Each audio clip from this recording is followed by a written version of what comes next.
Anong dapat niyong malaman? Yeah, again, nakita niyo naman, ang pambabalahura ng gobyernong ito, MTRCB, NTC, lahat magkasabwat. Ano yung common goal ng MTRCB, NTC, ng Congress at ng Malacanang? Pakatandaan ninyo, ang ahensya ng gobyerno ngayon, itong MTRCB, NTC, ang nag-appoint sa mga yan ay si Lisa. So, ibig sabihin, maging tau-tauhan sila.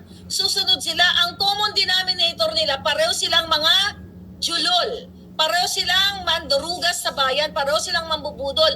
Their common goal is what? To suppress us. Para hindi na tayo magsalita, para matakot tayo, para sabihin natin, ay hindi na magsasalita kasi baka matulad tayo kay Duterte o kay Sara na dinampot ng ICC. Di ba? Sinabi ko na sa inyo, yan yung intention nila. Sirain si Sara para pag si Kuting ay tinamad-tamad na, isi-sure ball nila na si Tambaluslos ang pagpapatay.